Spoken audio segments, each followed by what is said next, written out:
Learning Linux can open the door to many exciting career opportunities. But which jobs can you actually pursue with Linux skills? In this video, we will explore the type of roles available to people who understand Linux and how this powerful operating system is used across technology industry. Stay with me until the end and you will have a much better understanding where your Linux skills could take your career. So let's keep learning together. Now let's go over the actual operating system jobs. If you like operating system and you wanted to deal with operating system layer where you don't want to touch the hardware, you don't want to have a screwdriver in your hand, and you just want to deal with typing and working with the operating system level, then these are the list of jobs you should look into. The first one that I have is the system administrator's jobs. Now this is the primary and basic job of system administrator, is to actually deal with the operating system. Any issue that you have with the operating system, any type of implementation, you are responsible for installing the operating system. You are responsible for configuring the hardware at the first time when it arrives at your data center. You are responsible to upgrade its firmware if there is a need. You are responsible to configure it through its console. You install the operating system and you configure the operating system. So these are the type of jobs system administrators do. Also, you deal extensively with operating system troubleshooting. If you have an issue and most likely those issues are gonna get escalated from the PC technicians or IT help desk. They cannot resolve it, so it will be escalated to you. Then we have systems engineers. Systems engineers are those people who actually been through the system administration jobs in their life, and now they are at the engineering level, which is a one step up.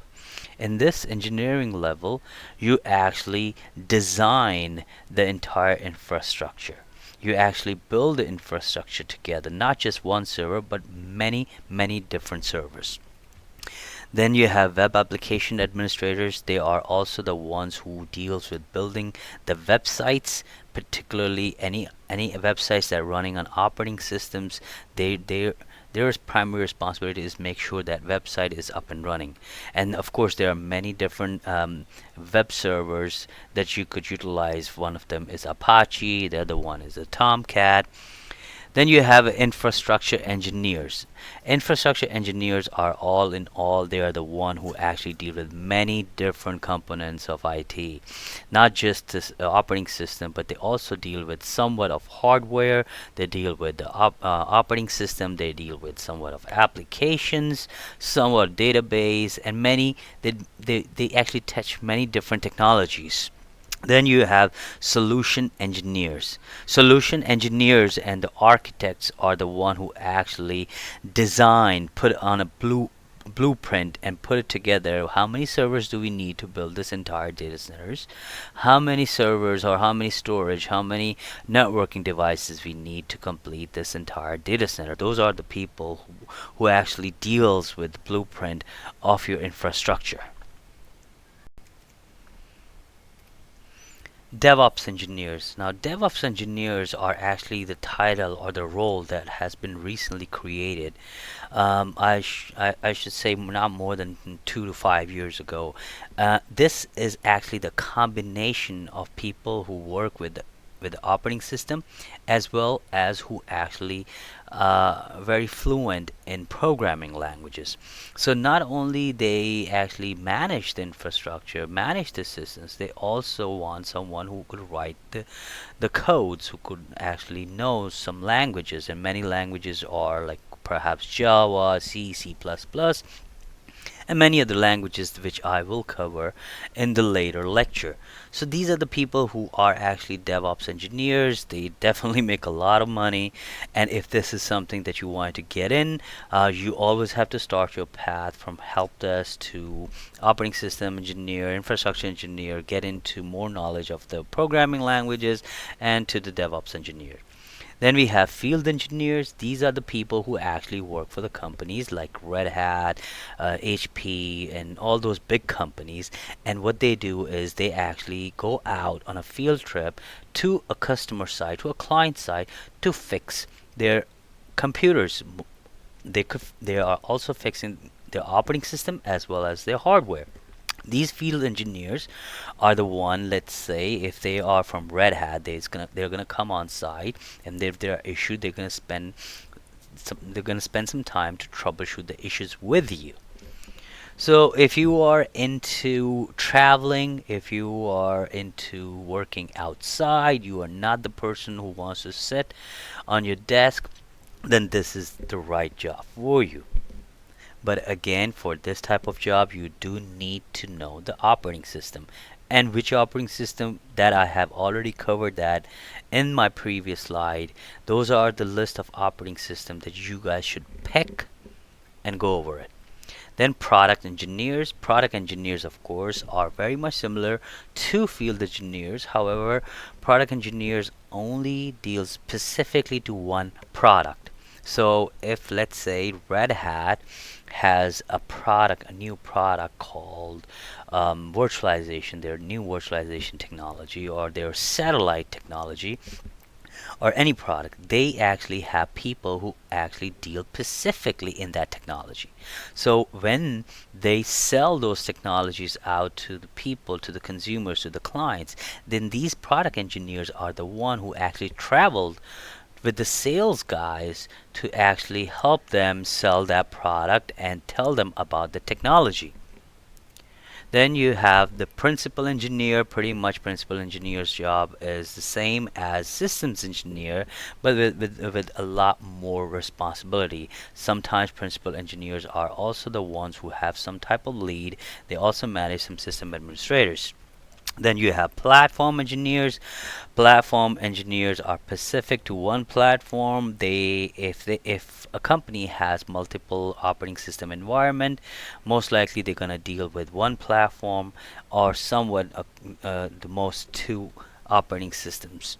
Then we have backend and data center engineers who are actually sitting at the data center or who often travel to the data center every time there's an issue. Of course, if there's an issue, you will call your vendor. They will charge you a lot of money, or you might have to have a contract with them. But with the backend or data center engineer, they are most likely close to the data center, who travel there all the time, who are responsible for racking and stacking the servers, building the servers, troubleshooting the systems. Then I have the implementation consultants. I will focus on the consultant part here because many of the jobs that most likely that you will be getting into will be the consulting jobs. What it means that you might not get into the full-time job right out the door. You will have to spend some time consulting. And I tell you, and I kid you not, if you get into the consulting job, you will learn a lot. Because in consulting jobs, you have to actually fulfill a task at a specific time, at a specific rate. So when you have that kind of pressure, you learn a lot. And also, if you are not a person who would want to work for a boss, you want to work for yourself, the consulting job is for you. There are advantages and disadvantages of consulting. One is you don't get the benefits, for example, medicals and health insurance. Whereas on the regular full-time job, on the W-2 jobs, you get all those benefits, but at the same time, you have a boss you have to report to. So anyway, guys, this is the list of job titles that I have covered under operating systems. Again, operating system is the layer, is an operating system. It's a software that runs on top of the computer. If you like that piece, that layer, and that's where you want to get your hands on, this is where you should spend your time in. And how do you gonna get your spend time in? Let's say even if you are in Udemy or any other website that are educational and they are teaching you courses.